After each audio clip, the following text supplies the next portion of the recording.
The current streaming landscape is a pretty tough one to pinpoint because there's a lot of different platforms, but I would say the big ones, you know, the really big ones where most people are watching, they're not independent filmmaker friendly. So it's really, really tough to get on there, to get in front of their faces and stuff like that. Even the ones that don't pay a lot. So hopefully things change in the future where the pay is fair, it's more open, and independent filmmakers can make a living at this.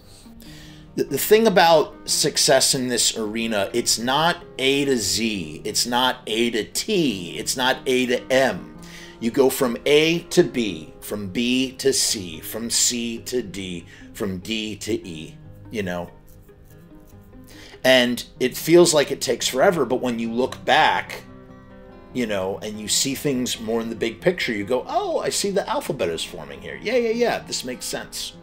I think it seems to be contracting again. I think the recent Amazon bloodbath of indies just shows that it's sort of shrinking. There's going to be less places, less of the bigger places for independent film.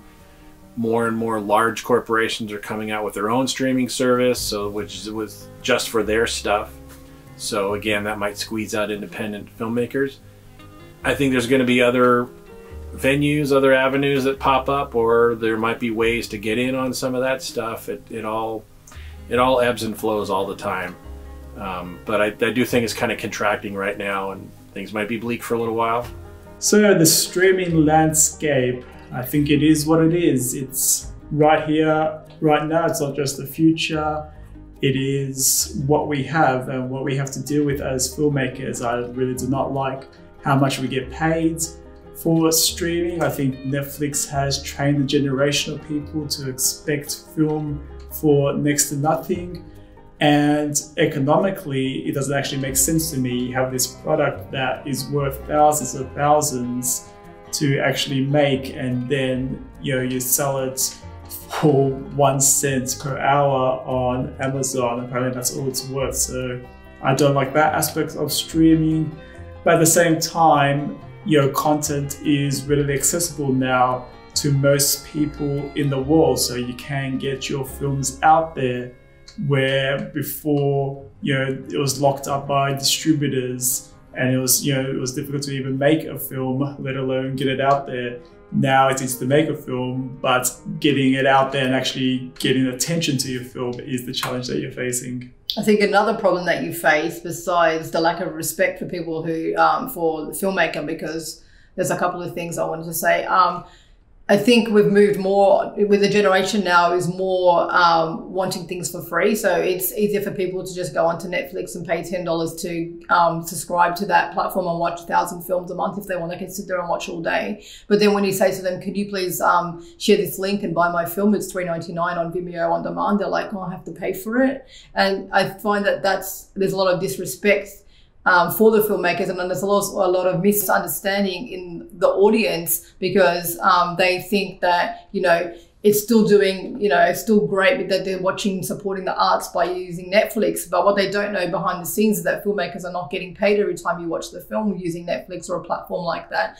So I think there needs to be more education around the way people buy films, because that happened to me also. We tried Gumroad at one stage, and I was putting our film on Gumroad and saying, everybody, our film's on Gumroad now, check it out, a new platform. And then I had my actors under it going, oh, I'm gonna promote it on Amazon because that's what my network knows, that's what my friends know, they don't trust Gumroad. And I'm just like, why are you counteracting my post? That's like you're sending people to Amazon when I'm sending them to Gumroad. They just don't understand that, this is more viable for us. Do it this way. So I think we are losing a little bit of respect for filmmakers and for the arts. And it's a shame, because in COVID they had the whole thing of support the arts, support the artists, because artists need to get paid. But I don't think a lot of positive has come from it, because we're still looking for the cheaper options and we're not supporting directly. But I think that will change. I think when a few platforms shift towards supporting the filmmaker, and it's not just with films, it's with art as well. Like, a lot of people will go to a mass-produced company before they'll go to a local artist, which is a little bit sad. But I think that's the way that it's moving. I think we just need to shift attitudes.